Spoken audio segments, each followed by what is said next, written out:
ದಿವ್ಯವಾಣಿ ದಿವ್ಯವಾಣಿ ದಿವ್ಯವಾಣಿ ದಿವ್ಯವಾಣಿ. ಯೇಸುವೆ ಸ್ತೋತ್ರ, ಯೇಸುವೆ ವಂದನೆ.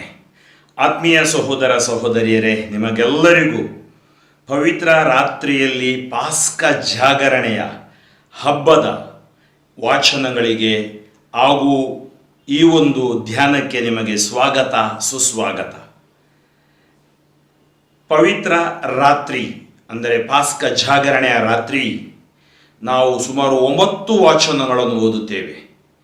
ಆದರೆ ಪಾಲನಾ ಕಾರಣಗಳಿಗಾಗಿ ನಾವು 3 ಹಳೆ ಒಡಂಬಡಿಕೆಗಳನ್ನು ಮತ್ತು ಒಂದು ಹೊಸ ಒಡಂಬಡಿಕೆಯ ವಾಚನ ಹಾಗೂ ಶುಭ ಸಂದೇಶವನ್ನು ಓದುತ್ತೇವೆ. ಇವತ್ತು ನಾನು ನಿಮಗೆ ಈ ಎಲ್ಲ 9 ವಾಚನಗಳ ಧ್ಯಾನವನ್ನು ಕೊಡಲಿದ್ದೀನಿ. ಕಾರಣ ಇಷ್ಟೇ, ಅನೇಕರು ನೀವು ಮನೆಯಲ್ಲಿರ್ತೀರಿ, ಕೆಲವರಿಗೆ ಧರ್ಮ ಕೇಂದ್ರಕ್ಕೆ ಹೋಗುವ ಅವಕಾಶ ಇರಬಹುದು, ಈ ಕೋವಿಡ್ ನಿಮಿತ್ತ ಇರದೇ ಇರಬಹುದು. ಆದರೆ ಈ ವಾಚನಗಳನ್ನು ನಾವು ಧ್ಯಾನಿಸೋಣ. ಈ ಪವಿತ್ರ ರಾತ್ರಿಯಲ್ಲಿ ದೇವರು ನಮಗೆ ಮಾಡಿದ ಆ ವಿಶೇಷ ಉಪಕಾರಗಳನ್ನು ಧ್ಯಾನಿಸೋಣ. ಆದಿಕಾಂಡ, ವಿಮೋಚನಕಾಂಡ, ಪ್ರವಾದಿಗಳ ಗ್ರಂಥದಿಂದ ಹೀಗೆ ನಾವು ಅನೇಕ ಈ ವಾಚನಗಳು ದೇವರ ಸಂರಕ್ಷಣಾ ಯೋಜನೆ ಹೇಗೆ ನಮಗೆ ನಡೆಯಿತು ಮತ್ತು ಯೇಸು ಪುನರುತ್ಥಾನಗೊಂಡರು. ಪುನರುತ್ಥಾನಿ ಯೇಸು ನಮ್ಮೆಲ್ಲರನ್ನೂ ಆಶೀರ್ವದಿಸಲಿ. ಇಂದಿನ ಮೊದಲನೇ ವಾಚನ ಆದಿಕಾಂಡದಿಂದ ಅಧ್ಯಾಯ 1 ವಾಕ್ಯಗಳು 1ರಿಂದ ಅಧ್ಯಾಯ 2 ವಾಕ್ಯಗಳು 2ರ ತನಕ. ಈ ವಾಚನ ದೇವರ ಸೃಷ್ಟಿ ಕಾರ್ಯದ ಬಗ್ಗೆ ನಮಗೆ ಬೆಳಕನ್ನು ಚೆಲ್ಲುತ್ತೆ. ನಾವು ಇದನ್ನು ಆಲಿಸೋಣ. ಆದಿಯಲ್ಲಿ ದೇವರು ಪರಲೋಕ ಭೂಲೋಕವನ್ನು ಸೃಷ್ಟಿ ಮಾಡಿದರು. ಭೂಮಿ ನಿರಾಕಾರವಾಗಿಯೂ ಬರಿದಾಗಿಯೂ ಇತ್ತು. ಆದಿ ಸಾಗರದ ಮೇಲೆ ಕಗ್ಗತ್ತಲು ಕವಿದಿತ್ತು. ದೇವರಾತ್ಮ ಜಲರಾಶಿಯ ಮೇಲೆ ಚಲಿಸುತ್ತಿತ್ತು. ಆಗ ದೇವರು ಬೆಳಕಾಗಲಿ ಎನ್ನಲು ಬೆಳಕಾಯಿತು. ದೇವರ ಕಣ್ಣಿಗೆ ಅದು ಚೆನ್ನಾಗಿ ಕಂಡಿತು. ಅವರು ಬೆಳಕನ್ನು ಕತ್ತಲೆಯನ್ನು ಬೇರೆ ಬೇರೆ ಮಾಡಿ ಬೆಳಕಿಗೆ ಹಗಲೆಂದು ಕತ್ತಲೆಗೆ ಇರುಳೆಂದು ಹೆಸರಿಟ್ಟರು. ಹೀಗೆ ಬೈಗೂ ಬೆಳಗೂ ಆಗಿ ಮೊದಲನೆಯ ದಿನವಾಯಿತು. ಬಳಿಕ ದೇವರು ಜಲರಾಶಿಯ ನಡುವೆ ವಿಸ್ತಾರವಾದ ಒಂದು ಗುಮ್ಮಟವು ಉಂಟಾಗಲಿ, ಅದು ಕೆಳಗಿನ ನೀರನ್ನು ಮೇಲಿನ ನೀರನ್ನು ಬೇರೆ ಬೇರೆ ಮಾಡಲಿ ಎಂದರು. ಹಾಗೆಯೇ ಆಯಿತು. ಹೀಗೆ ದೇವರು ವಿಸ್ತಾರವಾದ ಗುಮ್ಮಟವೊಂದನ್ನು ಮಾಡಿ ಕೆಳಗಿದ್ದ ನೀರನ್ನು ಮೇಲಿದ್ದ ನೀರಿನಿಂದ ವಿಂಗಡಿಸಿದರು. ದೇವರು ಆ ಗುಮ್ಮಟಕ್ಕೆ ಆಕಾಶ ಎಂದು ಹೆಸರಿಟ್ಟರು. ಹೀಗೆ ಬೈಗೂ ಬೆಳಗೂ ಆಗಿ 2ನೆಯ ದಿನ ಆಯಿತು. ಅನಂತರ ದೇವರು ಆಕಾಶದ ಕೆಳಗಿರುವ ನೀರೆಲ್ಲ ಒಂದೇ ಸ್ಥಳದಲ್ಲಿ ಕೂಡಿಕೊಳ್ಳಲಿ, ಒಣನೆಲವು ಕಾಣಿಸಿಕೊಳ್ಳಲಿ ಎಂದರು. ಹಾಗೆಯೇ ಆಯಿತು. ದೇವರು ಒಣನೆಲಕ್ಕೆ ಭೂಮಿ ಎಂದು, ಜಲರಾಶಿಗೆ ಸಮುದ್ರ ಎಂದು ಹೆಸರಿಟ್ಟರು. ದೇವರ ಕಣ್ಣಿಗೆ ಅದೂ ಚೆನ್ನಾಗಿ ಕಂಡಿತು. ತರುವಾಯ ದೇವರು ಭೂಮಿಯು ಸಸ್ಯಗಳನ್ನು, ಎಲ್ಲಾ ತರದ ದವಸ ಧಾನ್ಯ, ಹಣ್ಣು ಹಂಪಲು ಇವುಗಳನ್ನು ಬಿಡುವ ಗಿಡಮರ ಬಳ್ಳಿಗಳನ್ನು ಬೆಳಗಿಸಲಿ ಎಂದರು. ಅದು ಹಾಗೆಯೇ ಆಯಿತು. ಭೂಮಿಯಲ್ಲಿ ಸಸ್ಯಗಳು ಬೆಳೆದವು. ಎಲ್ಲಾ ತರದ ದವಸ ಧಾನ್ಯಗಳನ್ನು, ಹಣ್ಣು ಹಂಪಲುಗಳನ್ನು ಬಿಡುವ ಗಿಡ ಮರ ಬಳ್ಳಿಗಳು ಕಾಣಿಸಿಕೊಂಡವು. ದೇವರ ಕಣ್ಣಿಗೆ ಅವು ಚೆನ್ನಾಗಿ ಕಂಡವು. ಹೀಗೆ ಬೈಗೂ ಬೆಳಗೂ ಆಗಿ 3ನೆಯ ದಿನವಾಯಿತು. ಅದಾದ ನಂತರ ದೇವರು ಹಗಲು ಇರುಳುಗಳನ್ನು ಬೇರೆ ಬೇರೆ ಮಾಡಲು, ಋತುಕಾಲಗಳನ್ನು, ದಿನ ಸಂವತ್ಸರಗಳನ್ನು ಸೂಚಿಸಲು ಹಾಗೂ ಭೂಮಿಗೆ ಬೆಳಕನ್ನೀಯಲು ಆಕಾಶ ದೀಪಗಳು ಉಂಟಾಗಲಿ ಎಂದರು. ಹಾಗೆಯೇ ಆಯಿತು. ಹಗಲನ್ನಾಳುವುದಕ್ಕೆ ಸೂರ್ಯನನ್ನು, ಇರುಳನ್ನಾಳುವುದಕ್ಕೆ ಚಂದ್ರನನ್ನು, ಹೀಗೆ 2 ದೀವಿಗೆಗಳನ್ನು ಸೃಷ್ಟಿ ಮಾಡಿದರು. ಅದು ಮಾತ್ರವಲ್ಲ, ನಕ್ಷತ್ರಗಳನ್ನು ಅವರು ಸೃಷ್ಟಿ ಮಾಡಿದರು. ಆ ದೀವಿಗೆಗಳನ್ನು ಆಕಾಶದಲ್ಲಿ ಇಟ್ಟು ಭೂಮಿಗೆ ಬೆಳಕನ್ನೀಯುವಂತೆ ಮಾಡಿದರು. ಹಾಗೂ ಹಗಲಿರುಳನ್ನು ಆಳುವುದಕ್ಕೂ ಬೆಳಕನ್ನು ಕತ್ತಲನ್ನು ಬೇರೆ ಬೇರೆ ಮಾಡುವುದಕ್ಕೂ ಅವುಗಳನ್ನು ನೇಮಿಸಿದರು. ದೇವರ ಕಣ್ಣಿಗೆ ಅದೂ ಚೆನ್ನಾಗಿ ಕಂಡಿತು. ಹೀಗೆ ಬೈಗೂ ಬೆಳಗೂ ಆಗಿ 4ನೆಯ ದಿನ ಆಯಿತು. ಆಮೇಲೆ ದೇವರು ಹಲವಾರು ಜಲಜಂತುಗಳು ನೀರಿನಲ್ಲಿ ತುಂಬಿಕೊಳ್ಳಲಿ, ಭೂಮಿ ಆಕಾಶಗಳ ನಡುವೆ ಪಕ್ಷಿಗಳು ಹಾರಾಡಲಿ ಎಂದರು. ಈ ಪ್ರಕಾರ ದೇವರು ದೊಡ್ಡ ಜಲಚರಗಳನ್ನು, ನೀರಿನಲ್ಲಿ ತುಂಬಿರುವ ನಾನಾ ವಿಧವಾದ ಜೀವ ಜಂತುಗಳನ್ನು, ರೆಕ್ಕೆಗಳುಳ್ಳ ಸಕಲ ವಿಧವಾದ ಪಕ್ಷಿಗಳನ್ನು ಸೃಷ್ಟಿ ಮಾಡಿದರು. ದೇವರ ದೃಷ್ಟಿಗೆ ಅದು ಚೆನ್ನಾಗಿ ಕಂಡಿತು. ಅವುಗಳಿಗೆ ದೇವರು, ನೀವು ಅಭಿವೃದ್ಧಿಯಾಗಿ ಹೆಚ್ಚಿರಿ, ಜಲಚರಗಳು ಸಮುದ್ರದ ನೀರಿನಲ್ಲಿ ತುಂಬಿಕೊಳ್ಳಲಿ, ಪಕ್ಷಿಗಳು ಭೂಮಿಯ ಮೇಲೆ ಹೆಚ್ಚಲಿ ಎಂದು ಹೇಳಿ ಆಶೀರ್ವದಿಸಿದರು. ಹೀಗೆ ಬೈಗೂ ಬೆಳಗೂ ಆಗಿ 5ನೆಯ ದಿನ ಆಯಿತು. ಆ ಬಳಿಕ ದೇವರು, ಭೂಮಿಯಿಂದ ಎಲ್ಲ ತರದ ಜೀವ ಜಂತುಗಳು ಸೃಷ್ಟಿಯಾಗಲಿ, ದೊಡ್ಡ ಚಿಕ್ಕ ಸಾಕು ಪ್ರಾಣಿಗಳು, ಕಾಡು ಮೃಗಗಳು ಹುಟ್ಟಲಿ ಎಂದರು. ಅಂತೆಯೇ ಆಯಿತು. ಎಲ್ಲ ತರದ ದೊಡ್ಡ ಚಿಕ್ಕ ಕಾಡು ಮೃಗಗಳನ್ನು, ಸಾಕು ಪ್ರಾಣಿಗಳನ್ನು, ನೆಲದ ಮೇಲೆ ಹರಿದಾಡುವ ಕ್ರಿಮಿಕೀಟಗಳನ್ನು ದೇವರು ಸೃಷ್ಟಿ ಮಾಡಿದರು. ಅವರ ನೋಟಕ್ಕೆ ಅದು ಚೆನ್ನಾಗಿ ಕಂಡಿತು.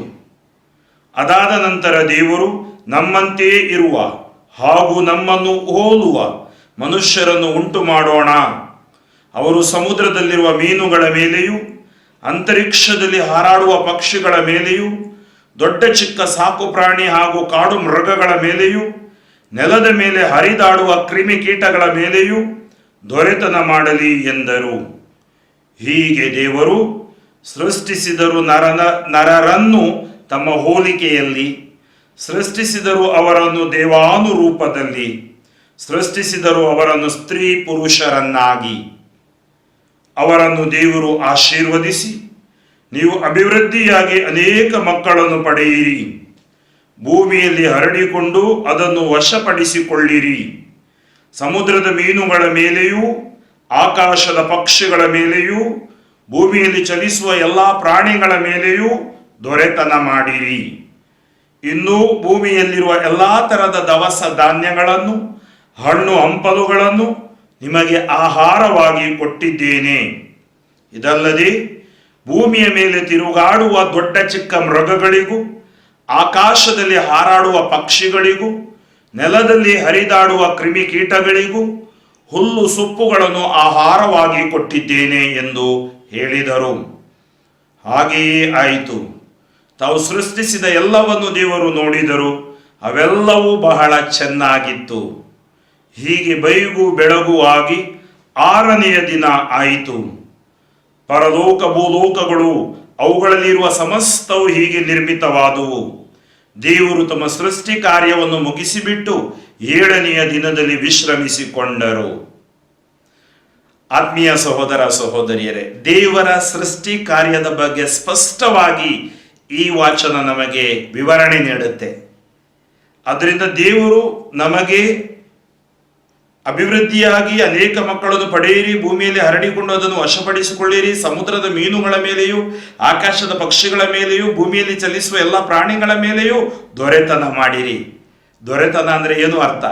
ಅರ್ಥ ಅಂದ್ರೆ ನಾಶ ಮಾಡಿರಿ ಅಂತೇಳಿ ಅಲ್ಲ, ಅಧಿಕಾರ ಚಲಾಯಿಸಿರಿ ಅಂತೇಳಿ ಅಲ್ಲ, ಸೇವೆ ಮಾಡಿರಿ. ಈ ಸೃಷ್ಟಿಯ ಪೋಷಣೆಯನ್ನು ನಾವು ಮಾಡತಕ್ಕದ್ದು, ಸೃಷ್ಟಿಯನ್ನು ಹಾಳು ಮಾಡಬಾರದು. ಏಕೆಂದರೆ ದೇವರು ಸೃಷ್ಟಿ ಮಾಡಿದ ಆ ಸೃಷ್ಟಿಯನ್ನು ಪೋಷಿಸುವ ಜವಾಬ್ದಾರಿ ನಮ್ಮ ಕೈಯಲ್ಲಿಟ್ಟಿದ್ದಾರೆ. ಎಲ್ಲವನ್ನು ಸೃಷ್ಟಿಸಿದ ದೇವರು ನಮ್ಮನ್ನು ಪ್ರೀತಿಸುತ್ತಾರೆ. ಒಂದು ಮಗು ಕುಟುಂಬದಲ್ಲಿ ಜನಿಸಿ ಬರುವಾಗ ಆ ಕುಟುಂಬ ಎಲ್ಲ ಸಿದ್ಧತೆಯನ್ನು ಮಾಡುತ್ತೋ, ಹೇಗೆ ದೇವರು ನಮಗೆ ಜೀವ ಕೊಡುವ ಮುನ್ನ ಎಲ್ಲ ಸಿದ್ಧತೆಯನ್ನು ಮಾಡಿದರು. ಆದ್ದರಿಂದ ನಾವು ದೇವರಿಗೆ ಈ ರಾತ್ರಿ ಕೃತಜ್ಞತೆಯನ್ನು ಸಲ್ಲಿಸೋಣ. ಈ ವಾಚನದ ಪ್ರಕಾರ ನಮ್ಮ ಜೀವನವನ್ನು ಜೀವಿಸಿ ದೇವರಿಗೆ ವಿಧೇಯರಾಗೋಣ. ಇಂದಿನ ಕೀರ್ತನೆ, ನೀ ಉಸಿರನ್ನೋದಲು ಹೊಸದಾಗುವು, ಪುನಶ್ಚೇತನಗೊಳ್ಳುವುದು ಜಗವೆಲ್ಲವೂ. ಕೀರ್ತನೆ 104. ಭಜಿಸು ನನ್ನ ಮನವೇ, ಭಜಿಸು ಪ್ರಭುವನು. ಪ್ರಭು ನನ್ನ ದೇವ, ನೀ ಸರ್ವೋತ್ತಮನು, ಮಹಿಮೆ ಪ್ರತಾಪಗಳಿಂದ ಭೂಷಿತನು, ತೊಟ್ಟುಕೊಂಡಿರುವೆ ಬೆಳಕನ್ನು ಬಟ್ಟೆಯಂತೆ. ನೀ ಉಸಿರನ್ನೂದಲು ಹೊಸದಾಗೂ ಪುನಶ್ಚೇತನಗೊಳ್ಳುವುದು ಜಗವೆಲ್ಲವೂ. ಭುವಿಯನ್ನು ತಳಹದಿಯ ಮೇಲೆ ಸ್ಥಾಪಿಸಿರುವೆ, ಅದೆಂದಿಗೂ ಕದಲದಂತೆ ಮಾಡಿರುವೆ. ಅದಕ್ಕೆ ಹೊದಿಸಿರುವೆ ಸಾಗರವೆಂಬ ವಸ್ತ್ರವನ್ನು, ಆ ಜಲರಾಶಿಗಳು ಮುಳುಗಿಸಿವೆ ಬೆಟ್ಟಗಳನ್ನು. ನೀ ಉಸಿರನ್ನೂದಲು ಹೊಸದಾಗೂ ಪುನಶ್ಚೇತನಗೊಳ್ಳುವುದು ಜಗವೆಲ್ಲವೂ. ಬುಗ್ಗೆಗಳು ಚಿಮ್ಮಿ ಓಡ ಮಾಡುವೆ ತಗ್ಗುಗಳಲ್ಲಿ, ನದಿಗಳ ಹರಿಯ ಮಾಡುವೆ ಗುಡ್ಡಗಳ ನಡುವೆಯಲ್ಲಿ. ಅವುಗಳ ಅರುಗಲ್ಲಿ ಇವೆ ಹಕ್ಕಿಗಳ ಗೂಡುಗಳು, ಕೇಳುತ್ತಿವೆ ಕೊಂಬೆಗಳಿಂದ ಪಕ್ಷಿಗಳ ಕಲರವಗಳು. ನೀ ಉಸಿರನ್ನೂದಲು ಹೊಸದಾಗೂ ಪುನಶ್ಚೇತನಗೊಳ್ಳುವುದು ಜಗವೆಲ್ಲವೂ.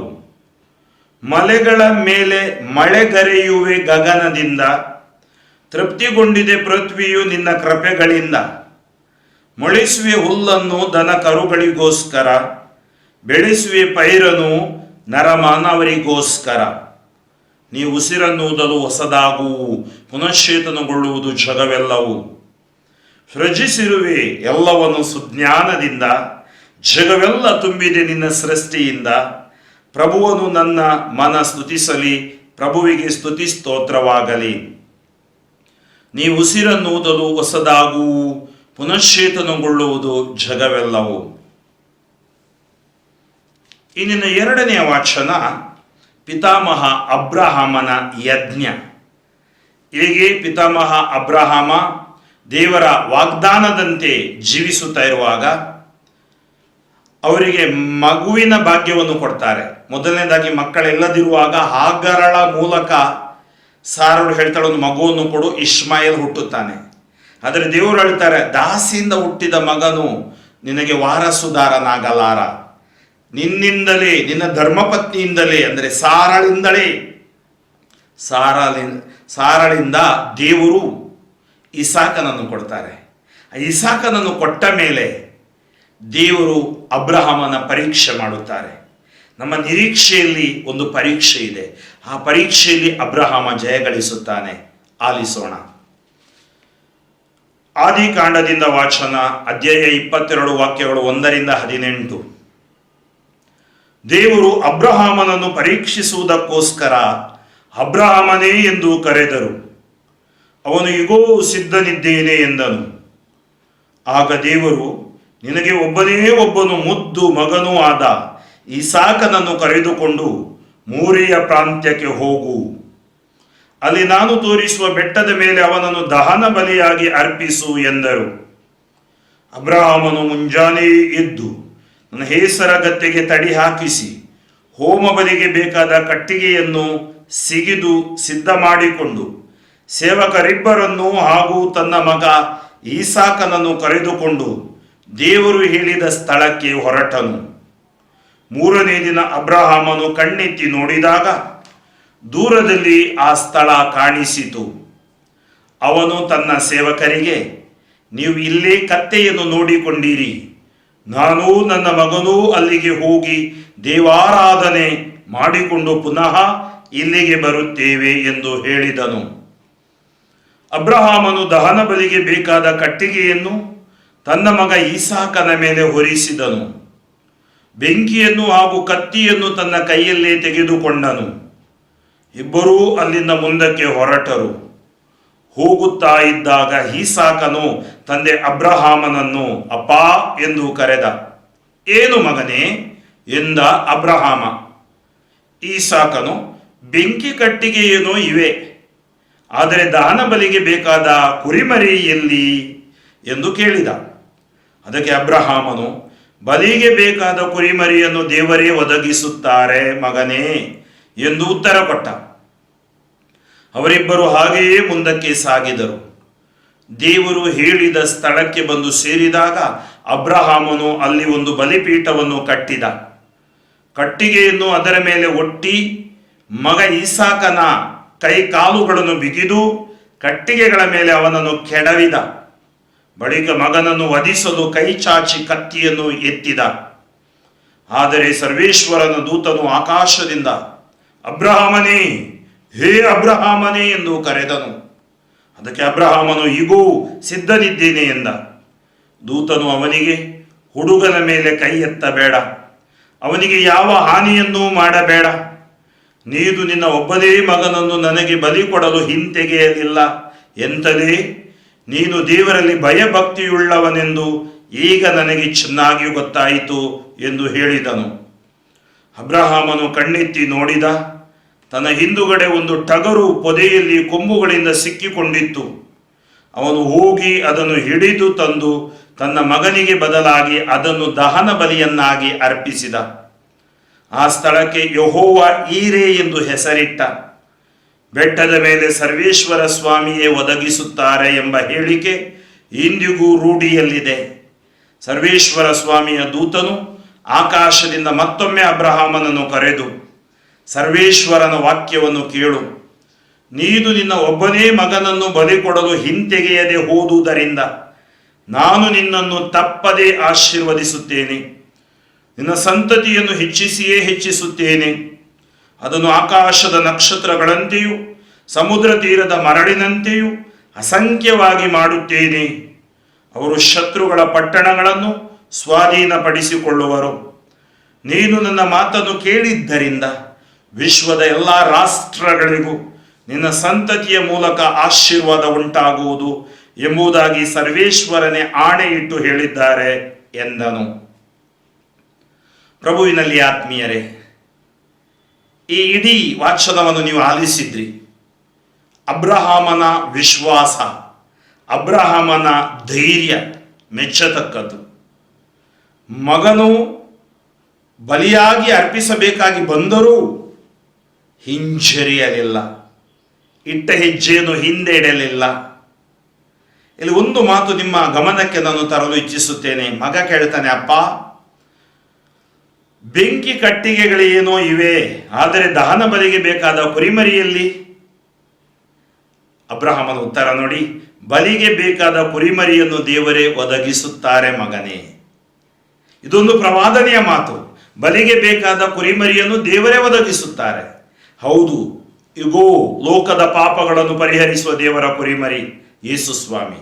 ದೇವರೇ ನಮಗೆ ಕುರಿಮರಿಯನ್ನು ಒದಗಿಸಿದ್ದಾರೆ, ಲ್ಯಾಂಬ್ ಆಫ್ ಗಾಡ್. ಆಮೇಲೆ ಆ ಘಟನೆ ನಮಗೆ ಗೊತ್ತಿದೆ. ಅವನಿಗೆ ಅಲ್ಲಿ ಪೊದೆಯಲ್ಲಿ ಸಿಲುಕಿದ ಒಂದು ಕುರಿ ಸಿಗುತ್ತೆ.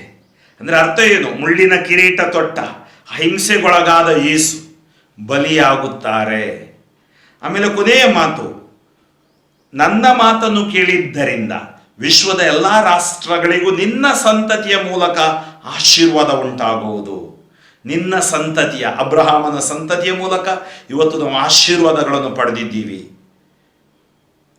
ಇದು ಸರ್ವೇಶ್ವರನ ಮಾತು. ಆತ್ಮೀಯರೇ, ಅಬ್ರಹಾಮನಂತೆ ವಿಶ್ವಾಸದಲ್ಲಿ ನಾವು ಜೀವಿಸೋಣ. ವಿಶ್ವಾಸದ ಪರೀಕ್ಷೆ ಬಂದರೂ ನಿರೀಕ್ಷೆಯನ್ನು ಕಳೆದುಕೊಳ್ಳದೆ ದೇವರಲ್ಲಿ ವಿಶ್ವಾಸವಿಟ್ಟು ಜಯಿಸೋಣ, ಸಾಕ್ಷಿಯಾಗೋಣ. ಕೀರ್ತನೆ 16 ಶ್ಲೋಕ. ನೀಡು ದೇವ ರಕ್ಷಣೆಯನು, ನಾನಿನಗೆ ಶರಣಾಗತನು. ನನ್ನ ಸ್ವತ್ತು ಸ್ವಾಸ್ಥ್ಯವು ನೀನೇ, ನಿನ್ನ ಕೈಯಲ್ಲಿದೆ ಪ್ರಭು ನನ್ನ ವಿಮೆ. ಇರಿಸಿಕೊಳ್ಳುವೆ ಪ್ರಭುವನ್ನು ಸತತ ನನ್ನೆದುರಿಗೆ, ಆತನಿರಲು ಬಲಕ್ಕೆ ನನಗೆಲ್ಲಿಯದು ಹೆದರಿಕೆ. ನೀಡು ದೇವ ರಕ್ಷಣೆಯನು, ನಾನಿನಗೆ ಶರಣಾಗತನು. ಇದು ಕಾರಣ ಹರ್ಷದಿಂದಿದೆ ಎನ್ನ ಹೃದಯ, ಆನಂದಗೊಂಡಿದೆ ಮನ, ಸುರಕ್ಷಿತವಿದೆ ಕಾಯ. ಏಕೆನೆ ದುಡುವುದಿಲ್ಲ ನೀನು ಎನ್ನನು ಅಧೋಲೋಕಕ್ಕೆ, ಬಿಟ್ಟು ಕೊಡುವುದಿಲ್ಲ ನಿನ್ನ ಈ ಭಕ್ತನನ್ನು ಪಾತಾಳಕ್ಕೆ. ನೀಡು ದೇವ ರಕ್ಷಣೆಯನು, ನಾನಿನಗೆ ಶರಣಾಗತನು. ತೋರ್ಪಡಿಸುವೆ ಎನಗೆ ಅಮರ ಜೀವ ಮಾರ್ಗವನು, ನಿನ್ನ ಸನ್ನಿಧಿ ಕೊಡುವುದು ಪರಮಾನಂದವನು, ನಿನ್ನ ಬಲಗೈ ನೀಡುವುದು ನಿತ್ಯ ಸೌಭಾಗ್ಯವನು. ನೀಡು ದೇವ ರಕ್ಷಣೆಯನು, ನಾನಿನಗೆ ಶರಣಾಗತನು. ಇಂದಿನ 3ನೆಯ ವಾಚನ ವಿಮೋಚನ ಕಾಂಡದಿಂದ ವಾಚನ. ಅಧ್ಯಾಯ 14 ವಾಕ್ಯಗಳು 15ರಿಂದ ಅಧ್ಯಾಯ 15 ವಾಕ್ಯ 1. ಇಸ್ರಾಯೇಲರು ಸಮುದ್ರದ ಮಧ್ಯದಲ್ಲಿ ಒಣ ನೆಲದಲ್ಲಿ ನಡೆದು ಹೋದ ಈ ಘಟನೆಯನ್ನು ನಾವು ಇವತ್ತು ಧ್ಯಾನಿಸುತ್ತೇವೆ. ಸರ್ವೇಶ್ವರ ಮೋಶೆಗೆ, ನೀನೇಕೆ ನನಗೆ ಮೊರೆಯಿಡುತ್ತಿರುವೆ? ಮುಂದಕ್ಕೆ ಹೊರಡಬೇಕೆಂದು ಇಸ್ರಾಯೇಲರಿಗೆ ಹೇಳು. ನೀನು ನಿನ್ನ ಕೋಲನ್ನು ಎತ್ತಿ ಸಮುದ್ರದ ಮೇಲೆ ಚಾಚಿ ಅದನ್ನು ವಿಭಾಗಿಸು. ಆಗ ಇಸ್ರಾಯೇಲರು ಸಮುದ್ರದ ಮಧ್ಯೆ ಒಣಗಿದ ನೆಲದ ಮೇಲೆ ನಡೆದು ಹೋಗುವರು. ನಾನು ಈಜಿಪ್ಟಿನವರ ಹೃದಯಗಳನ್ನು ಕಠಿಣಪಡಿಸುವೆನು ಎಂದೇ ಅವರು ಇವರ ಹಿಂದೆ ಸಮುದ್ರದೊಳಕ್ಕೆ ಹೋಗುವರು. ಆಗ ನಾನು ಫರೋಹನನ್ನು, ಅವನ ಸಮಸ್ತ ಸೈನ್ಯವನ್ನು, ರಥಗಳನ್ನು ಹಾಗೂ ರಾಹುತರನ್ನು ಸೋಲಿಸಿ ಪ್ರಖ್ಯಾತಿ ಹೊಂದಿದ ನಂತರ ನಾನೇ ಸರ್ವೇಶ್ವರ ಎಂಬುದನ್ನು ಈಜಿಪ್ಟಿನವರು ತಿಳಿದುಕೊಳ್ಳುವರು ಎಂದರು. ಇಸ್ರಾಯೇಲರ ದಂಡಿನ ಮುಂದೆ ಹೋಗುತ್ತಿದ್ದ ದೇವದೂತನು ಸ್ಥಳ ಬದಲಾಯಿಸಿ ಅವರ ಹಿಂದಕ್ಕೆ ಬಂದನು. ಅವರ ಮುಂಭಾಗದಲ್ಲಿದ್ದ ಮೇಘ ಸ್ತಂಭವು ಅಲ್ಲಿಂದ ಬಂದು ಅವರ ಹಿಂದೆ ನಿಂತುಕೊಂಡಿತು. ಆ ಮೇಘ ಸ್ತಂಭವು ಈಜಿಪ್ಟಿನವರ ಪಡೆಗೂ ಇಸ್ರಾಯೇಲರ ಪಡೆಗೂ ನಡುವೆ ಬಂದು ಈಜಿಪ್ಟಿನವರಿಗೆ ಕತ್ತಲೆಯನ್ನು ಉಂಟು ಮಾಡಿತು. ಇಸ್ರಾಯೇಲರಿಗೆ ರಾತ್ರಿಯನ್ನು ಬೆಳಗಾಗಿಸಿತು. ಈ ಕಾರಣ ಆ ರಾತ್ರಿಯೆಲ್ಲ ಒಂದು ಪಡೆಯವರು ಇನ್ನೊಂದು ಪಡೆಯವರ ಬಳಿಗೆ ಬರಲಾಗಲಿಲ್ಲ. ಮೋಶೆ ಸಮುದ್ರದ ಮೇಲೆ ಕೈ ಚಾಚಿದಾಗ ಸರ್ವೇಶ್ವರ ಸ್ವಾಮಿ ಆ ರಾತ್ರಿಯೆಲ್ಲ ಪೂರ್ವ ದಿಕ್ಕಿನಿಂದ ಬಲವಾದ ಬಿರುಗಾಳಿ ಬೀಸುವಂತೆ ಮಾಡಿ ಸಮುದ್ರದ ನೀರನ್ನು ಒಂದು ಕಡೆ ನೂಕಿ ಅದರ ತಳದಲ್ಲಿ ಒಣನೆಲವು ಕಾಣಿಸುವಂತೆ ಮಾಡಿದರು. ನೀರು ಇಬ್ಬಾಗವಾಯಿತು. ಇಸ್ರಾಯೇಲರು ಸಮುದ್ರದ ಮಧ್ಯದಲ್ಲಿ ಒಣನೆಲದಲ್ಲಿ ನಡೆದು ಹೋದರು. ನೀರು ಅವರ ಎಡಗಡೆ ಬಲಗಡೆಗಳಲ್ಲಿ ಗೋಡೆಯಂತೆ ನಿಂತಿತು. ಈಜಿಪ್ಟಿನವರು, ಅಂದರೆ ಫರೋಹನ ಕುದುರೆಗಳು, ರಥಗಳು, ರಾಹುತರು ಇಸ್ರಾಯೇಲರನ್ನು ಬೆನ್ನಟ್ಟಿ ಬಂದು ಅವರ ಹಿಂದೆಯೇ ಸಮುದ್ರದೊಳಗೆ ಹೋದರು. ಬೆಳಗಿನ ಜಾವದಲ್ಲಿ ಸರ್ವೇಶ್ವರ ಆ ಅಗ್ನಿ ಸ್ತಂಭದಿಂದ ಈಜಿಪ್ಟಿನವರ ದಂಡಿನ ಕಡೆಗೆ ನೋಡಿ ಅದನ್ನು ಗಲಿಬಿಲಿ ಮಾಡಿದರು. ಸರ್ವೇಶ್ವರ ಅವರ ರಥಗಳ ಚಕ್ರಗಳನ್ನು ತೆಗೆದು ಬಿಟ್ಟಿದ್ದರಿಂದ ಈಜಿಪ್ಟಿನವರು ಬಹು ಕಷ್ಟದಿಂದ ಅವುಗಳನ್ನು ಸಾಗಿಸಿಕೊಂಡು ಹೋದರು. ಆಗ ಈಜಿಪ್ಟಿನವರು, ನಾವು ಇಸ್ರಾಯೇಲರ ಮುಂದೆ ಗೆಲ್ಲಲಾರೆವು, ಓಡಿ ಹೋಗೋಣ ಬನ್ನಿ, ಸರ್ವೇಶ್ವರ ಅವರ ಪರವಾಗಿ ನಮಗೆ ವಿರುದ್ಧವಾಗಿ ಯುದ್ಧ ಮಾಡುತ್ತಿದ್ದಾರೆ ಎಂದುಕೊಂಡರು. ಅಷ್ಟರಲ್ಲಿ ಸರ್ವೇಶ್ವರ, ಸಮುದ್ರದ ಮೇಲೆ ನಿನ್ನ ಕೈ ಚಾಚು, ಆಗ ಅದರ ನೀರು ಮೊದಲಿನಂತೆ ಬಂದು ಈಜಿಪ್ಟಿನವರನ್ನು, ಅವರ ರಥಗಳನ್ನು, ರಾಹುತರನ್ನು ಮುಳುಗಿಸುವುದು ಎಂದು ಮೋಶೆಗೆ ಹೇಳಿದರು. ಅಂತೆಯೇ ಮೋಶೆ ಸಮುದ್ರದ ಮೇಲೆ ಕೈ ಚಾಚಿದನು. ಬೆಳಗಾಗುವಾಗಲೇ ಸಮುದ್ರದ ನೀರು ಮೊದಲಿದ್ದಂತೆಯೇ ತುಂಬಿಕೊಂಡಿತು. ಈಜಿಪ್ಟಿನವರು ಓಡಿ ಹೋಗುತ್ತಾ ಅದಕ್ಕೆ ಎದುರಾಗಿಯೇ ಬಂದರು. ಹೀಗೆ ಸರ್ವೇಶ್ವರ ಈಜಿಪ್ಟಿನವರನ್ನು ಸಮುದ್ರದೊಳಗೆ ಕೆಡವಿ ಬಿಟ್ಟರು. ನೀರು ಮೊದಲಿನಂತೆ ಬಂದು ಆ ರಥಗಳನ್ನು, ರಾಹುತರನ್ನು ಹಾಗೂ ಅವರ ಹಿಂದೆ ಸಮುದ್ರದೊಳಗೆ ಹೋಗಿದ್ದ ಫರೋಹನ ಸೈನ್ಯದವರೆಲ್ಲರನ್ನು ಮುಳುಗಿಸಿತು. ಅವರಲ್ಲಿ ಒಬ್ಬರಾದರೂ ಉಳಿಯಲಿಲ್ಲ. ಇಸ್ರಾಯೇಲರಾದರೂ ಸಮುದ್ರದೊಳಗೆ ಒಣ ನೆಲದಲ್ಲೇ ನಡೆದು ಹೋದರು. ನೀರು ಅವರ ಎಡಬಲಗಳಲ್ಲಿ ಗೋಡೆಯಂತೆ ನಿಂತಿತ್ತು. ಆ ದಿನ ಸರ್ವೇಶ್ವರ ಸ್ವಾಮಿ ಇಸ್ರಾಯೇಲರನ್ನು ಈಜಿಪ್ಟಿನವರ ಕೈಯಿಂದ ರಕ್ಷಿಸಿದರು. ಈಜಿಪ್ಟಿನವರು ಸತ್ತು ಸಮುದ್ರ ತೀರದಲ್ಲಿ ಬಿದ್ದಿರುವುದನ್ನು ಇಸ್ರಾಯೇಲರು ಕಂಡರು. ಸರ್ವೇಶ್ವರ ಈಜಿಪ್ಟಿನವರಲ್ಲಿ ಮಾಡಿದ ಈ ಪರಾಕ್ರಮ ಕಾರ್ಯವನ್ನು ಇಸ್ರಾಯೇಲರು ನೋಡಿ ಸರ್ವೇಶ್ವರನಿಗೆ ಭಯಪಟ್ಟು ಅವರಲ್ಲೂ ಅವರ ದಾಸ ಮೋಶೆಯಲ್ಲೂ ನಂಬಿಕೆ ಇಟ್ಟರು. ಆಗ ಮೋಶೆ ಮತ್ತು ಇಸ್ರಾಯೇಲರು ಸರ್ವೇಶ್ವರ ಸ್ವಾಮಿಗೆ ಸ್ತೋತ್ರವಾಗಿ ಈ ಕೀರ್ತನೆಯನ್ನು ಹಾಡಿದರು. ಮಾಡೋಣ ಸರ್ವೇಶ್ವರನ ಗುಣಗಾನ, ಮಹೋನ್ನತ ಆತ ಗಳಿಸಿದ ವಿಜಯ, ಕುದುರೆಗಳನ್ನು, ರಾಹುತರನ್ನು ಕಡಲಲ್ಲಿ ಕೆಡವಿ ನಾಶ ಮಾಡಿದನು. ಆತ್ಮೀಯ ಸಹೋದರ ಸಹೋದರಿಯರೇ, ಎಂಥ ಒಂದು ಶ್ರೇಷ್ಠ ಅದ್ಭುತ ಕಾರ್ಯ! ತನ್ನ ಜನರನ್ನು ರಕ್ಷಿಸಲು ಹಾಗೂ ಆ ಗುಲಾಮಗಿರಿಯಲ್ಲಿ ಅವರನ್ನು ದಂಡಿಸಿದ ಜನರನ್ನು ಅವರು ಶಿಕ್ಷಿಸಿದರು. ಏಕೆಂದರೆ ಫರೋಹ ಅರಸನ ಕಠಿಣ ಹೃದಯ, ಅವನು ಪರಿವರ್ತನೆಗೊಳ್ಳಲು ಬಯಸಲಿಲ್ಲ. ದೇವರು ಪ್ರತಿಯೊಂದು ಅವಕಾಶವನ್ನು ಕೊಟ್ಟಾಗ ನಾವು ಪರಿವರ್ತನೆಗೊಳ್ಳಬೇಕು. ಗೊಳ್ಳದಿದ್ದರೆ ಅವರ ಅಹಂಕಾರ, ಗರ್ವ ಅವರನ್ನೇ ನಾಶ ಮಾಡುತ್ತದೆ ಎಂಬುದಕ್ಕೆ ಉದಾಹರಣೆ ಫರೋಹ ಅರಸ ಮತ್ತು ಅವನ ಸೈನ್ಯ. ದೇವರನ್ನು ವಿಶ್ವಾಸಿಸುವವರಿಗೆ, ನಂಬುವವರಿಗೆ ಎಂದೂ ಕೈ ಬಿಡುವುದಿಲ್ಲ. ಅವರು ರಕ್ಷಣೆಯನ್ನು ದಯಪಾಲಿಸುತ್ತಾರೆ, ಬಿಡುಗಡೆ ಕೊಡುತ್ತಾರೆ ಎಂಬ ಸಂದೇಶವನ್ನು ನಾವು ಇವತ್ತು ಆಲಿಸಿದೆವು. ಆ ಬಿಡುಗಡೆಯ ಆಶೀರ್ವಾದವನ್ನು ನಾವು ಪಡೆಯೋಣ. ಇಂದಿನ ಕೀರ್ತನೆ ವಿಮೋಚನೆ ಕಾಂಡ 15ನೇ ಅಧ್ಯಾಯ ಮುಂದುವರಿಸಿದ ಭಾಗ ಈ ವಾಚನದ್ದು. ಮಾಡೋಣ ಸರ್ವೇಶ್ವರನ ಗುಣಗಾನ, ಮಹೋನ್ನತ ಆತ ಗಳಿಸಿದ ವಿಜಯ. ಮಾಡೋಣ ಸರ್ವೇಶ್ವರನ ಗುಣಗಾನ, ಮಹೋನ್ನತ ಆತ ಗಳಿಸಿದ ವಿಜಯ. ಕುದುರೆಗಳನ್ನು ರಾಹುತರನ್ನು ಕಡಲಲ್ಲಿ ಕೆಡವಿ ನಾಶ ಮಾಡಿಹನು. ಸರ್ವೇಶ್ವರನೇ ನನ್ನ ಶಕ್ತಿ, ನನ್ನ ಗೀತೆ. ಆತನಿಂದಲೇ ನನಗೆ ದೊರಕಿತು ರಕ್ಷಣೆ. ಆತನನ್ನು ವರ್ಣಿಸುವೆನು, ಆತನೆನ್ನ ದೇವನು. ಆತನನ್ನು ಸ್ತುತಿಸುವೆನು, ಆತನೆನ್ನ ಪಿತೃಗಳ ದೇವನು. ಮಾಡೋಣ ಸರ್ವೇಶ್ವರನ ಗುಣಗಾನ, ಮಹೋನ್ನತ ಆತ ಗಳಿಸಿದ ವಿಜಯ. ಸರ್ವೇಶ್ವರನು ಯುದ್ಧಶೂರನು. ಸರ್ವೇಶ್ವರ ಎಂಬುದು ಆತನ ನಾಮಧೇಯವು.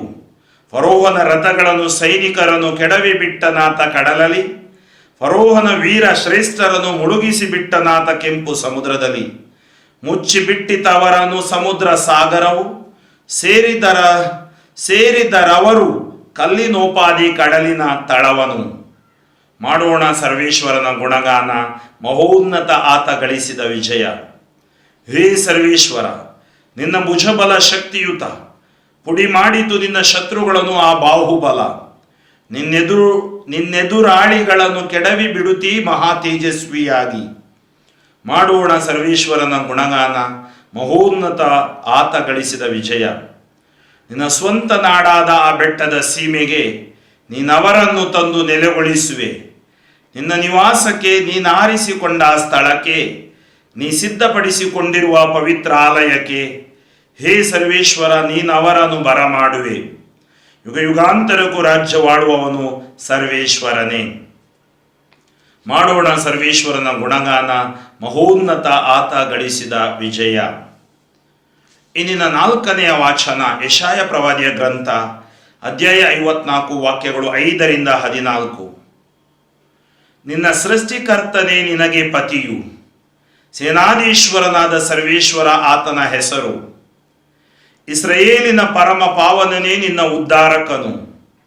ಸರ್ವ ಲೋಕದ ದೇವ ಆತನ ನಾಮಧೇಯ. ಗಂಡ ಬಿಟ್ಟು ಮನ ನೊಂದಿರುವ ಪತ್ನಿ ನೀನು. ಹೌದು, ತ್ಯಜಿಸಲಾದ ಯೌವನದ ಪತ್ನಿ ನೀನು. ಸರ್ವೇಶ್ವರ ಕನಿಕರಿಸಿ ಕರೆದಿಹನು ನಿನ್ನನು. ಆ ನಿನ್ನ ದೇವರ ನುಡಿಯಿದು. ಬಿಟ್ಟಿದ್ದೆನು ನಿನ್ನನ್ನು ಕ್ಷಣ ಮಾತ್ರ, ಪ್ರೀತಿಯಿಂದ ಸೇರಿಸಿಕೊಳ್ಳುವೆ ಹತ್ತಿರ. ತಟ್ಟನೆ ಉಕ್ಕಿ ಹರಿಯುವ ಕೋಪದಿಂದ ಕ್ಷಣ ಮಾತ್ರ ಮುಖ ಮರೆಸಿಕೊಂಡೇ ನಿನ್ನಿಂದ. ಕರುಣಿಸುವೆನು ನಿನ್ನನು ಶಾಶ್ವತ ಕೃಪೆಯಿಂದ. ಇಂತೆನ್ನುತಿಹನು ನಿನ್ನ ಉದ್ಧಾರಕ ಸರ್ವೇಶ್ವರ. ಶಪಥ ಮಾಡಿದೆ ನಾನು ನೋಹನ ದಿನದಂದು, ಜಲಪ್ರಳಯವು ಭೂಮಿಯನ್ನು ಇನ್ನು ಮುಳುಗಿಸದೆಂದು. ಶಪಥ ಮಾಡುವೆ ಈಗ ಕೋಪ ಮಾಡೆನು ಎಂದು, ಇನ್ನು ನಿನ್ನನ್ನು ಗದರಿಸೆನು ಎಂದು. ಬಿರುಕು ಬಿಟ್ಟಾವು ಬೆಟ್ಟಗಳು, ಕದಲಿಯಾವು ಗುಡ್ಡಗಳು. ನನ್ನ ಅಚಲ ಪ್ರೀತಿಯಾದರೋ ಬಿಟ್ಟು ಹೋಗದು ನಿನ್ನನು. ಶಾಂತಿ ಸಮಾಧಾನದ ನನ್ನೀ ಒಪ್ಪಂದವು ಕದಲದು. ನಿನ್ನ ಮೇಲೆ ಕರುಣೆ ಇಟ್ಟಿರುವ ಸರ್ವೇಶ್ವರನ ನುಡಿಯುವುದು. ಶೋಷಣೆಗೆ, ಬಿರುಗಾಳಿಗೆ, ನಿರ್ಗತಿಗೆ ಗುರಿಯಾದವಳೇ, ನಿರ್ಮಿಸುವೆ ನಿನ್ನನ್ನು ವಜ್ರ ವೈಡೂರ್ಯಗಳಿಂದ. ಅಸ್ಥಿವಾರ ಹಾಕುವೆ ನಿನಗೆ ನೀಲಮಣಿಗಳಿಂದ. ನಿರ್ಮಿಸುವೆ ನಿನ್ನ ಗೋಪುರಗಳನ್ನು ಮಾಣಿಕ್ಯಗಳಿಂದ. ನಿನ್ನ ಪೌಳಿ ಗೋಡೆಯನ್ನು ಅನರ್ಘ್ಯ ರತ್ನಗಳಿಂದ. ನಿನ್ನ ಮಕ್ಕಳು ಶಿಕ್ಷಿತರಾಗುವರು ನನ್ನಿಂದ. ಸಮೃದ್ಧವಾಗಿ ಬಾಳುವರು ಅವರು ಸುಖ ಶಾಂತಿಯಿಂದ. ನ್ಯಾಯ ನೀತಿ ನಿನಗಾಧಾರ, ದೂರವಿರುವುದು ಹಿಂಸಾಚಾರ. ಭಯಭೀತಿಗೆ ನೀ ದೂರ, ಅವು ಬಾರವು ನಿನ್ನ ಹತ್ತಿರ. ಆತ್ಮೀಯರೇ, ಈ ವಾಚನ ದೇವರು ನಮ್ಮನ್ನು ಕರುಣಿಸುತ್ತಾರೆ ತನ್ನ ಶಾಶ್ವತ ಕೃಪೆಯಿಂದ. ನಮ್ಮನ್ನು ರಕ್ಷಿಸುತ್ತಾರೆ, ಪ್ರೀತಿಸುತ್ತಾರೆ ಮತ್ತು ಪೋಷಿಸುತ್ತಾರೆ. ನಮಗೆ ಅನುಭವ ಆಗಬಹುದು, ದೇವರು ನಮ್ಮೊಟ್ಟಿಗೆ ಇಲ್ಲದ ಅನುಭವ. ಅದಕ್ಕೆ ದೇವರು ಹೇಳ್ತಾರೆ, ಕ್ಷಣ ಮಾತ್ರ ಬಿಟ್ಟಿದ್ದೇನು ನಿನ್ನನ್ನು, ಆದರೆ ಪ್ರೀತಿಯಿಂದ ನಿನ್ನನ್ನು ಸೇರಿಸಿಕೊಳ್ಳುವೆ ಹತ್ತಿರ. ಏಕೆಂದರೆ ನೀನು ನನ್ನಿಂದ ದೂರ ಹೋಗ್ತಾ ಇದ್ದೀಯಾ, ನಾನು ನಿನ್ನಿಂದ ದೂರವಾಗ್ತಾ ಇಲ್ಲ. ಇಸ್ರಾಯೇಲರಿಗೆ ಭರವಸೆಯ ವಾಚನ. ಈ ರಾತ್ರಿ ಈ ವಿಶೇಷವಾಗಿ ಪಾಸ್ಕ ಜಾಗರಣೆಯನ್ನು ಮಾಡುವ ನಮಗೆ ಭರವಸೆಯನ್ನು ನೀಡುವ ವಾಚನವಾಗಿದೆ. ಈ ಪ್ರವಾದಿಯ ವಾಚನದಂತೆ ದೇವರು ನಮ್ಮನ್ನು ಆಶೀರ್ವದಿಸಲಿ. ಕೀರ್ತನೆ 30 ಶ್ಲೋಕ. ನಿನಗೆನ್ನ ವಂದನೆ ಪ್ರಭು, ನನ್ನನ್ನುದ್ಧರಿಸಿದೆ. ನಿನಗೆನ್ನ ವಂದನೆ ಪ್ರಭು, ನನ್ನನ್ನುದ್ಧರಿಸಿದೆ. ಶತ್ರುಗಳೆನ್ನ ಕುರಿತು ಹಿಗ್ಗದಂತೆ ಮಾಡಿದೆ. ಪಾತಾಳದಿಂದೆನ್ನ ಪ್ರಾಣವನ್ನು ಮೇಲೆತ್ತಿದೆ. ಎನ್ನ ಬದುಕಿಸಿದೆ ದೇವಾ, ಸಮಾಧಿ ಸೇರಗೊಡದೆ. ನಿನಗೆನ್ನ ವಂದನೆ ಪ್ರಭು, ನನ್ನನ್ನುದ್ಧರಿಸಿದೆ. ಭಕ್ತರೇ ಸಂಕೀರ್ತಿಸಿರಿ ಪ್ರಭುವನು, ಮಾಡಿರಿ ಆತನ ನಾಮ ಸ್ಮರಣೆಯನು. ಆತನ ಕೋಪ ಕ್ಷಣ ಮಾತ್ರ, ಆತನ ಕೃಪೆ ಜೀವನ ಪರ್ಯಂತ. ಇರುಳು ಬರಲು ಇರಬಹುದು ಅಳಲು, ನಲಿವು ಉಲಿವುದು ಹಗಲು ಅರಿಯಲು. ನಿನಗೆನ್ನ ವಂದನೆ ಪ್ರಭು, ನನ್ನನ್ನುದ್ಧರಿಸಿದೆ. ಆಲಿಸು ಪ್ರಭು, ಕರುಣಿಸು, ನೆರವಾಗು ಬೇಗ ಎಂದು ಪ್ರಭು ನಾನಿನ್ನನ್ನು ಪ್ರಾರ್ಥಿಸಿದಾಗ ಎನ್ನ ಗೋಳಾಟವನ್ನು ನೀ ಕುಣಿದಾಟವಾಗಿಸಿದೆ. ಎನ್ನ ಗೋಡಿ ತಟ್ಟನ್ನು ಹರ್ಷಾಭರಣವಾಗಿಸಿದೆ. ಹೇ ಪ್ರಭು ಎನ್ನ ದೇವ, ನಿನಗೆನ್ನ ಅನಂತ ಧನ್ಯ ವಂದನೆ. ನಿನಗೆನ್ನ ವಂದನೆ ಪ್ರಭು, ನನ್ನನ್ನುದ್ಧರಿಸಿದೆ. ಈ ಕೀರ್ತನೆಯಲ್ಲಿ ಒಂದು ಮಾತು, ಎನ್ನ ಗೋಳಾಟವನ್ನು ನೀನು ಕುಣಿದಾಟವಾಗಿಸಿದೆ. You will turn our sorrows into joy. ಆದ್ದರಿಂದ ದೇವರಿಗೆ ನಾವು ವಂದನೆ ಸಲ್ಲಿಸೋಣ. ನಮ್ಮ ದುಃಖಗಳನ್ನು ಸಂತೋಷಭರಿತವಾಗಿ, ನಮ್ಮ ಅನಾರೋಗ್ಯವನ್ನು ಆರೋಗ್ಯವಾಗಿ ಮಾರ್ಪಡಿಸಲು ಶಕ್ತವುಳ್ಳ ದೇವರು ನಮ್ಮನ್ನು ಆಶೀರ್ವದಿಸಲಿ. ಇಂದಿನ 5ನೆಯ ವಾಚನ ಯೆಶಾಯ ಪ್ರವಾದಿಯ ಗ್ರಂಥದಿಂದ, ಅಧ್ಯಾಯ 55 ವಾಕ್ಯಗಳು 1ರಿಂದ 11. ಎಲೇ ಬಾಯಾರಿದ ಜನರೇ, ನೀರಿನ ಬಳಿಗೆ ಬನ್ನಿ. ಹಣವಿಲ್ಲದವರೇ ಬನ್ನಿ, ಅನ್ನವನ್ನು ತೆಗೆದುಕೊಂಡು ತಿನ್ನಿ. ಹಾಲನ್ನು ದ್ರಾಕ್ಷಾರಸವನ್ನು ಕ್ರಯವಿಲ್ಲದೆ ಕೊಂಡುಕೊಳ್ಳಿ. ಆಹಾರವಲ್ಲದಕ್ಕೆ ಹಣವನ್ನು ವ್ಯಯ ಮಾಡುವುದೇಕೆ? ತೃಪ್ತಿ ತರದ ಪದಾರ್ಥಕ್ಕೆ ನಿಮ್ಮ ದುಡಿತದ ವೆಚ್ಚವೇಕೆ?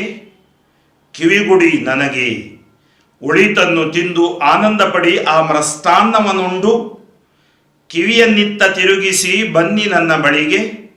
ಬದುಕಿ ಬಾಳುವಿರಿ ನೀವು ಕಿವಿ ಕೊಟ್ಟರೆ ನಗೆ. ದಾವೀದನಿಗೆ ವಾಗ್ದಾನವಿತ್ತ ವರವ ಈವೆ ನಿಮಗೆ. ಮಾಡಿಕೊಳ್ಳುವೆ ಚಿರವಾದ ಒಡಂಬಡಿಕೆಯನ್ನು ನಿಮ್ಮೊಂದಿಗೆ.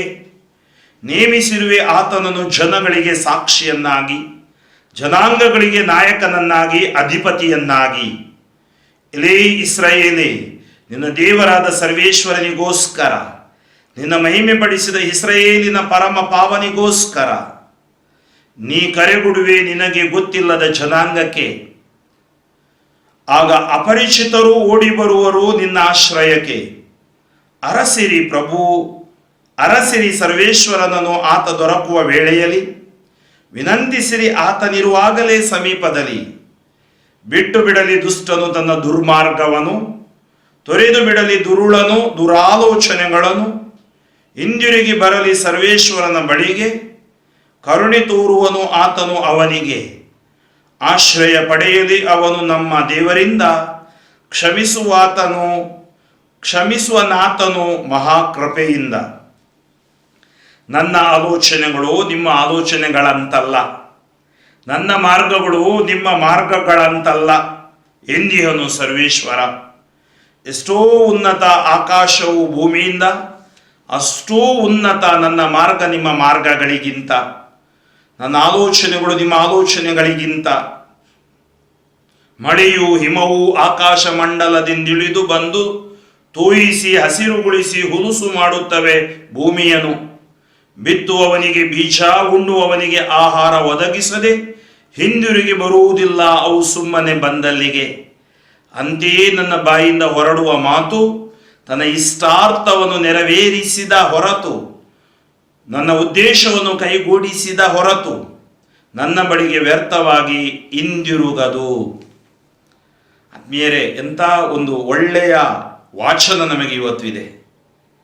ದೇವರು ಹೇಳ್ತಾರೆ ನೋಡ್ರಿ, ಎಷ್ಟು ಸುಂದರವಾಗಿ ಹೇಳ್ತಾರೆ, ನನ್ನ ಹತ್ತಿರ ನೀವು ಬನ್ನಿ, ಬಂದವರೆಲ್ಲ ನಾನು ದಾಹ ತೀರುವಂಥ ಜೀವಜಲವನ್ನು ಕೊಡುತ್ತೇನೆ. ಈ ಪುನರುತ್ಥಾನ ಯೇಸುವಿನ ಪ್ರಭೆಯಿಂದ ನಮ್ಮಲ್ಲಿರುವ ಎಲ್ಲ ದಾಹಗಳು ಹೊರಟು ಹೋಗ್ತವೆ, ಪಾಪ ಎಲ್ಲೋ ಬಿಟ್ಟು ಹೋಗುತ್ತದೆ, ಹೊಸ ಶಕ್ತಿ ಚೈತನ್ಯ ನಮಗೆ ಸಿಗುತ್ತೆ.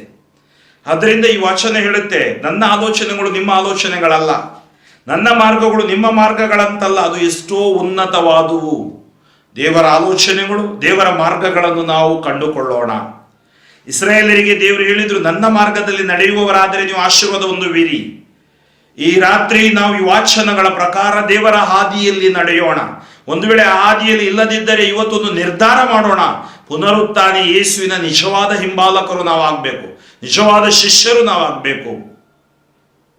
ದೇವರ ವಾಕ್ಯದ ಶಕ್ತಿ ಹೇಗೆ ಅಂತೇಳಿ ಈ ವಾಕ್ಯದ ಕೊನೆಯ ಮಾತುಗಳನ್ನು ನಾವು ಆಲಿಸಿದೆವು. ವಾಚನದ ಕೊನೆಯ ಮಾತುಗಳು, ಮಳೆಯು ಹಿಮವು ಆಕಾಶ ಮಂಡಲದಿಂದ ಇಳಿದು ಬಂದು ತೋಯಿಸಿ ಹಸಿರುಗೊಳಿಸಿ ಉಲುಸು ಮಾಡುತ್ತವೆ ಭೂಮಿಯನ್ನು. ಬಿತ್ತುವನಿಗೆ ಬೀಜ ಉಣ್ಣುವನಿಗೆ ಆಹಾರ ಕೊಡುತ್ತದೆ. ಹಾಗೆಯೇ ದೇವರ ವಾಕ್ಯ ಹೊರಡಿದ ಮಾತು ಆಶೀರ್ವಾದ, ಇಷ್ಟಾರ್ಥವನ್ನು ನೆರವೇರಿಸಿದ ಹೊರತು, ಉದ್ದೇಶವನ್ನು ಕೈಗೂಡಿಸಿದ ಹೊರತು ವ್ಯರ್ಥವಾಗಿ ಹಿಂದಿರುಗದು. ಈ ನಾನು ವಾಚನಗಳು ನಿಮಗೆ ಓದ್ತೀನಿ, ಈ ವಾಚನಗಳು ವ್ಯರ್ಥವಾಗಿ ವಾಪಸ್ ಹೋಗುವುದಿಲ್ಲ. ನಿಮಗೆ ಆಶೀರ್ವಾದ ಉಂಟಾಗುವುದು. ನೀವು ಹೊಸ ಶಕ್ತಿ ಚೈತನ್ಯವನ್ನು ಪಡೆಯುವಿರಿ, ದೇವರ ಕರುಣೆಯನ್ನು ಹೊಂದುವಿರಿ.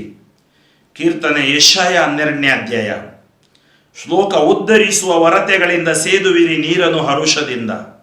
ಉದ್ಧರಿಸುವ ಒರತೆಗಳಿಂದ ಸೇದುವಿರಿ ನೀರನ್ನು ಹರುಷದಿಂದ.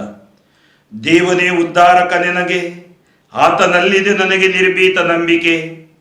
ದೇವಾದಿ ದೇವನೇ ನನಗೆ ಶಕ್ತಿ, ಆತನೆನ್ನ ಕೀರ್ತನೆಯ ವ್ಯಕ್ತಿ. ತಂದಿಹನಾಥ ನನಗೆ ಮುಕ್ತಿ. ಉದ್ಧರಿಸುವ ಒರತೆಗಳಿಂದ ಸೇದುವಿರಿ ನೀರನ್ನು ಹರುಷದಿಂದ. ಉದ್ಧರಿಸುವ ಒರತೆಗಳಿಂದ ಸೇದುವಿರಿ ನೀರನ್ನು ಹರುಷದಿಂದ. ಸಲ್ಲಿಸಿರಿ ಸರ್ವೇಶ್ವರನಿಗೆ ಕೃತಜ್ಞತೆಯನ್ನು, ಸ್ಮರಿಸಿರಿ ಆತನ ಶ್ರೀನಾಮವನ್ನು.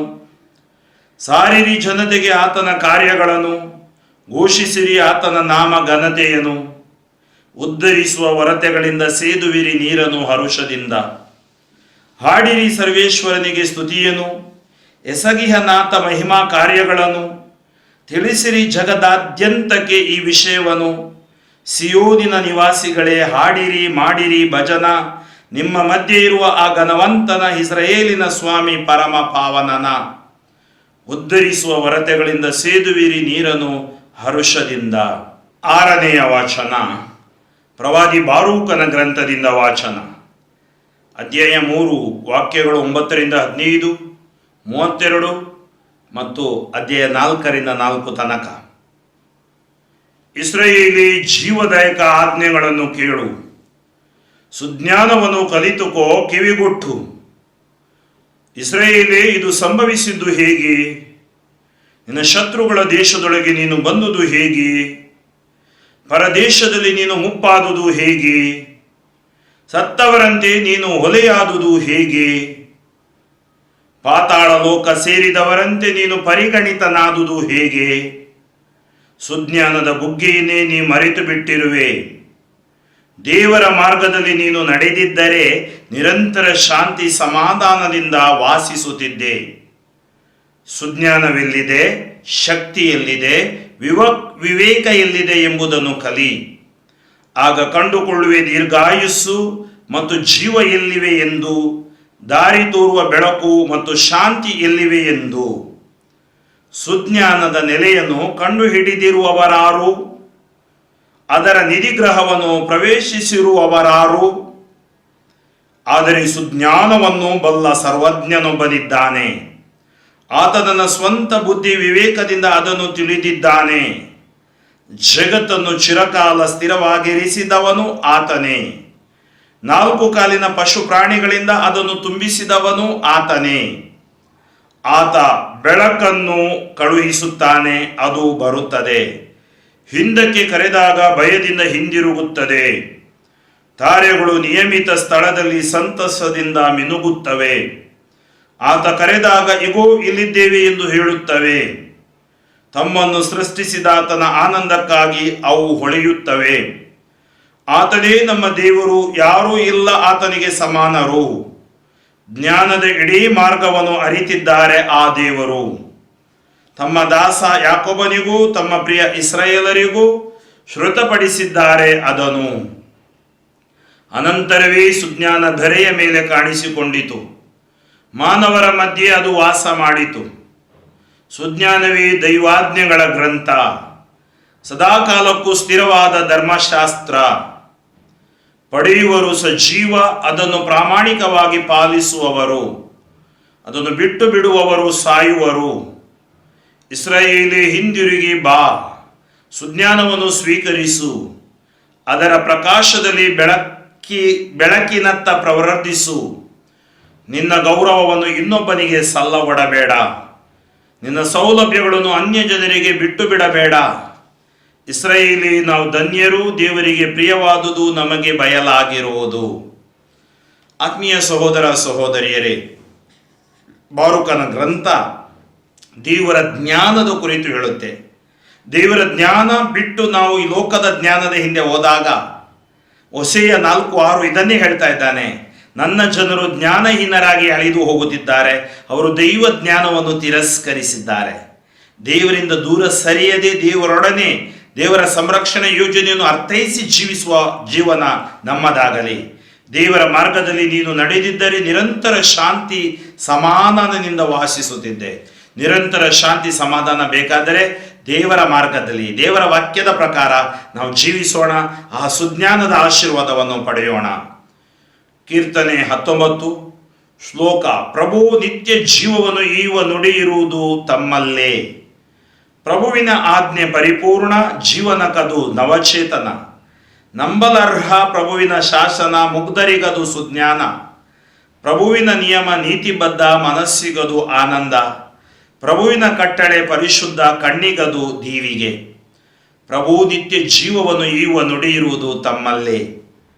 ಪ್ರಭುವಿನ ಭೀತಿ ಪವಿತ್ರ, ಅದೆಂದಿಗೂ ಶಾಶ್ವತ. ಪ್ರಭುವಿನ ತೀರ್ಪು ಯಥಾರ್ಥ, ಪರಿಪೂರ್ಣ ನ್ಯಾಯಯುತ. ಅಪೇಕ್ಷಣೀಯವಾದುವು ಅವು ಚಿನ್ನ ಅಪರಂಜಿಗಿಂತ, ಅತಿ ಮಧುರವಾದುವು ಅಪ್ಪಟ ಜೇನುತುಪ್ಪಕ್ಕಿಂತ. ಪ್ರಭು ನಿತ್ಯ ಜೀವವನ್ನು ಈಯುವ ನುಡಿಯಿರುವುದು ತಮ್ಮಲ್ಲೇ. ಇನ್ನಿನ 7ನೆಯ ವಾಚನ ಎಸೇಕಿಯೇಲ್ ಪ್ರವಾದಿಯ ಗ್ರಂಥ 36ನೇ ಅಧ್ಯಾಯ ವಾಕ್ಯ 16ರಿಂದ 28. ಚೆನ್ನಾಗಿ ಆಲಿಸಿ. ಭರವಸೆ ಕಳೆದುಕೊಂಡವರಿಗೆ ಭರವಸೆ ಕೊಡುವ ಆ ವಾಚನ, ಕಠಿಣ ಹೃದಯಗಳನ್ನು ಪರಿವರ್ತಿಸಿ ಪರಿಶುದ್ಧತೆಯಿಂದ ತುಂಬಿಸುವ ಆಶೀರ್ವಾದ ಕೊಡುವ ವಾಚನ ಮಾತ್ರವಲ್ಲ, ನಿರ್ಮಲೋದಕ ಪವಿತ್ರಾತ್ಮರನ್ನೇ ನಮಗೆ ದಯಪಾಲಿಸುವ ದೇವರ ಶಕ್ತಿ ಮತ್ತು ನಾವು ನೂತನ ಹೃದಯವನ್ನು ಪಡೆಯುವ ಒಂದು ಆಶೀರ್ವಾದ ಈ ವಾಚನದಲ್ಲಿ ಆಲಿಸುತ್ತೇವೆ. ಪ್ರವಾದಿ ಎಸೇಕಿಯೇಲನ ಗ್ರಂಥದಿಂದ ವಾಚನ, ಅಧ್ಯಾಯ 36 16ರಿಂದ 28. ಸರ್ವೇಶ್ವರ ಈ ವಾಣಿಯನ್ನು ನನಗೆ ದಯಪಾಲಿಸಿದರು. ನರಪುತ್ರನೇ, ಇಸ್ರಾಯೇಲ್ ವಂಶದವರು ಸ್ವದೇಶದಲ್ಲಿ ವಾಸಿಸುತ್ತಿದ್ದಾಗ ತಮ್ಮ ದುರ್ಮಾರ್ಗ ದುರಾಚಾರಗಳಿಂದ ಅದನ್ನು ಅಶುದ್ಧಗೊಳಿಸಿದರು. ಅವರ ನಡತೆ ಮುಟ್ಟಿನ ಹೊಲಸಿನಂತೆ ನನಗೆ ಅಸಹ್ಯವಾಗಿತ್ತು.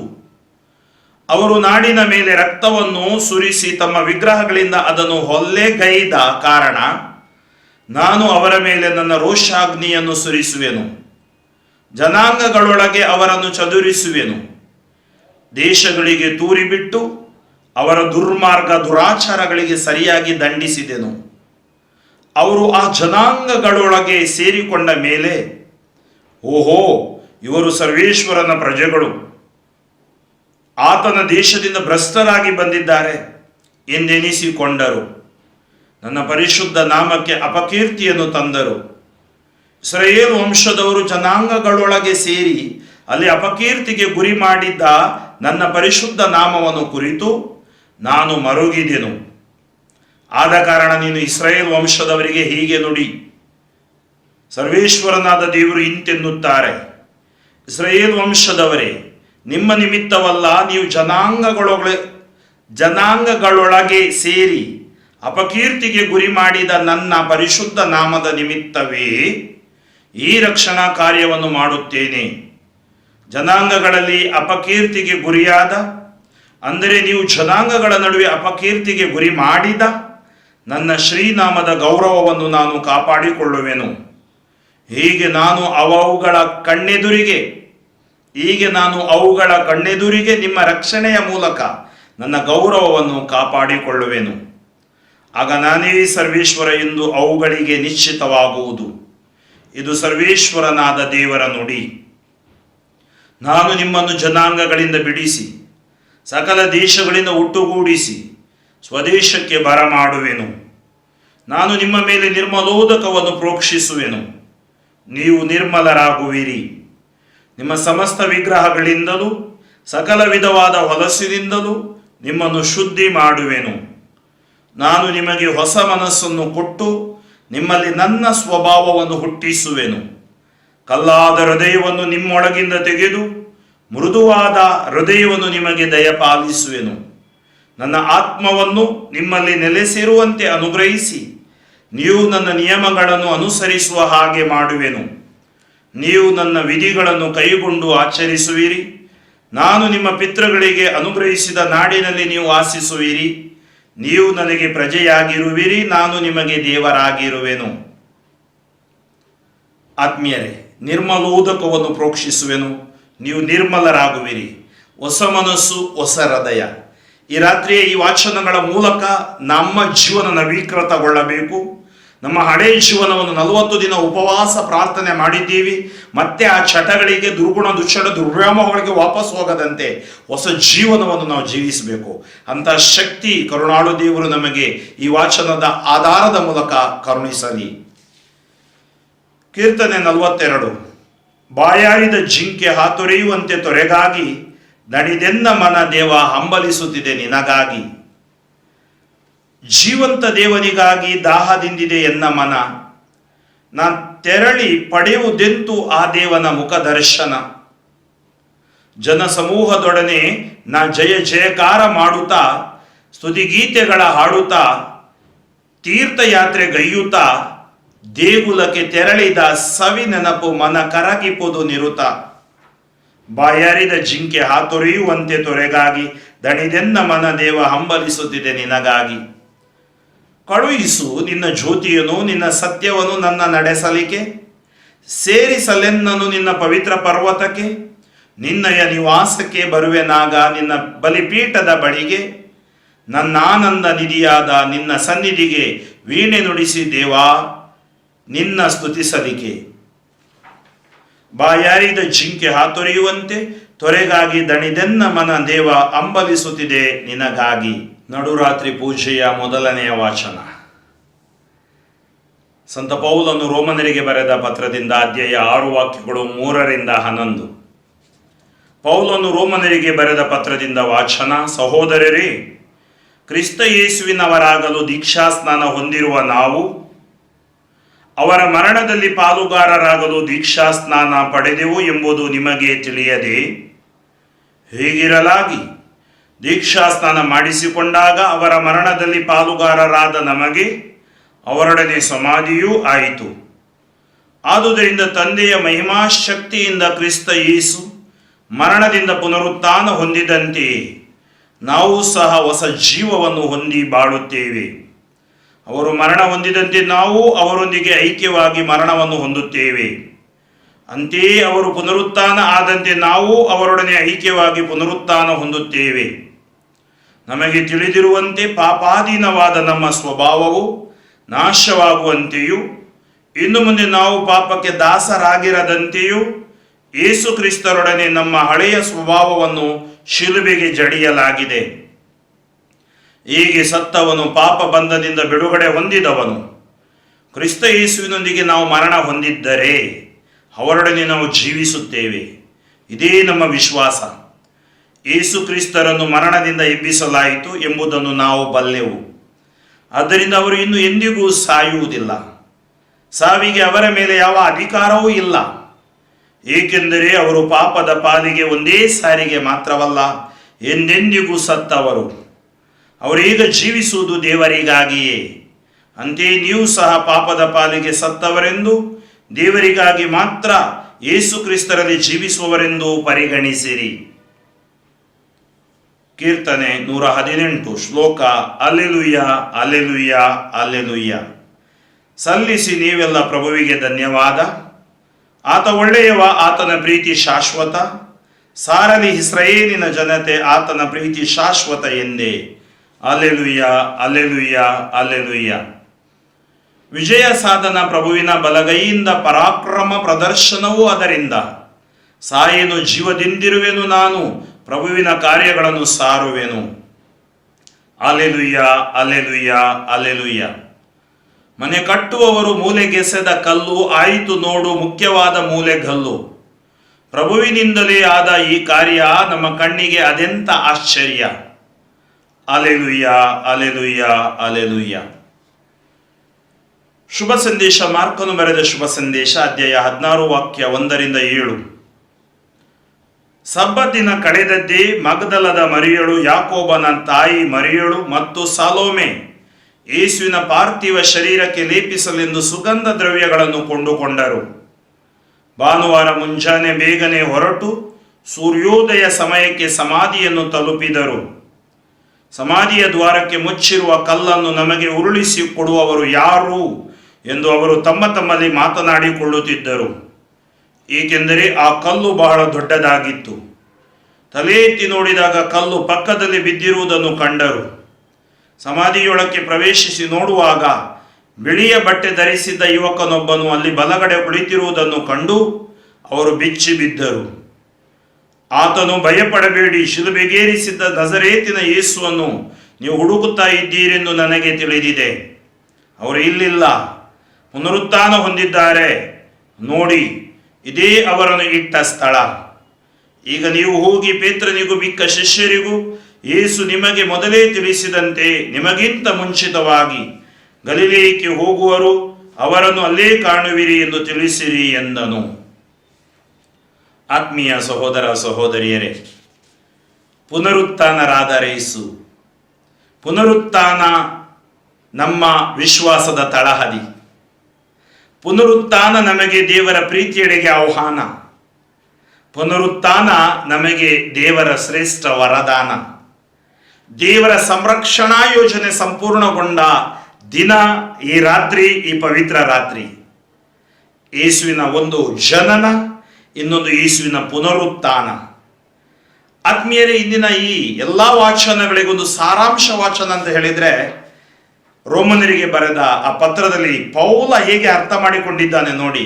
ದೇವರ ಪ್ರೇರಣೆಯಿಂದ ಅವನು ಹೇಳ್ತಾ ಇದ್ದಾನೆ, ಕ್ರಿಸ್ತ ಯೇಸುವಿನವರಾಗಲು ದೀಕ್ಷಾಸ್ನಾನ ಹೊಂದಿರುವ ನಾವು ಅವರ ಮರಣದಲ್ಲಿ ಪಾಲುಗಾರರಾಗಲು ದೀಕ್ಷಾಸ್ನಾನ ಪಡೆದೆವು. ಅಂದರೆ ದೀಕ್ಷಾಸ್ನಾನದಲ್ಲಿ ನಮ್ಮ ಒಂದು ಮರಣ ಆಗಿದೆ, ನಮ್ಮ ಜನ್ಮ ಪಾಪ ಸತ್ತೋಗಿದೆ. ನಾವು ಈಗ ಯೇಸುವಿನಲ್ಲಿ ಹೊಸಬರಾಗಿದ್ದೀವಿ. ದೀಕ್ಷಾಸ್ನಾನ ಮಾಡಿಸಿಕೊಂಡಾಗ ಅವರ ಮರಣದಲ್ಲಿ ಪಾಲುಗಾರರಾದ ನಮಗೆ ಅವರೊಡನೆ ಸಮಾಧಿಯೂ ಆಯಿತು. ಆದುದರಿಂದ ತಂದೆಯ ಮಹಿಮಾಶಕ್ತಿಯಿಂದ ಕ್ರಿಸ್ತ ಯೇಸು ಮರಣದಿಂದ ಪುನರುತ್ಥಾನ ಹೊಂದಿದಂತೆಯೇ ನಾವು ಸಹ ಹೊಸ ಜೀವವನ್ನು ಹೊಂದಿ ಬಾಳುತ್ತೇವೆ. ಅದರಿಂದ ಸಂತ ಪೌಲ ಹೇಳ್ತಾನೆ, ನನ್ನಯ ಬಾಳಿನಲ್ಲಿ ಜೀವಿಸುವುದು ನಾನಲ್ಲ, ಯೇಸುವೇ ನನ್ನಲ್ಲಿ ಜೀವಿಸ್ತಾರಲ್ಲ. It's no longer I who live, it is Christ who lives in me. ಅಂದರೆ ನಮ್ಮಲ್ಲಿ ಹೊಸ ಜೀವ ಇದೆ, ಪುನರುತ್ಥಾನಿ ಜೀವ ಇದೆ.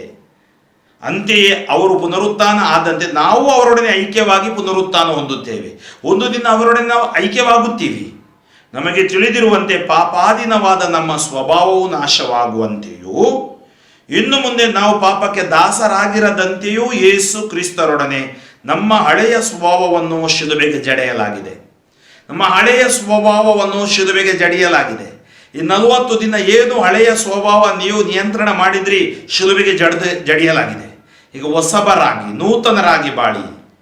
ಹೀಗೆ ಸತ್ತವನು ಪಾಪ ಬಂಧದಿಂದ ಬಿಡುಗಡೆ ಹೊಂದಿದವನು. ಅದರಿಂದ ನಾವು ಪಾಪ ಬಂಧದಿಂದ ಬಿಡುಗಡೆ ಹೊಂದಿದ್ದೀವಿ. ಕ್ರಿಸ್ತ ಯೇಸುವಿನೊಂದಿಗೆ ನಾವು ಮರಣ ಹೊಂದಿದ್ದರೆ ಅವರೊಡನೆ ನಾವು ಜೀವಿಸುತ್ತೇವೆ. ಈ ಜೀವಿಸುವುದು ಇದು ನಮ್ಮ ವಿಶ್ವಾಸ. ಯೇಸು ಕ್ರಿಸ್ತರನ್ನು ಮರಣದಿಂದ ಎಬ್ಬಿಸಲಾಯಿತು ಎಂಬುದನ್ನು ನಾವು ಬಲ್ಲೆವು. ಆದ್ದರಿಂದ ಅವರು ಇನ್ನು ಎಂದಿಗೂ ಸಾಯುವುದಿಲ್ಲ. ಸಾವಿಗೆ ಅವರ ಮೇಲೆ ಯಾವ ಅಧಿಕಾರವೂ ಇಲ್ಲ. ಅಂದರೆ ಯೇಸುವಿನ ಮೇಲೆ ಸಾವಿಗೆ ಅಧಿಕಾರವಿಲ್ಲ.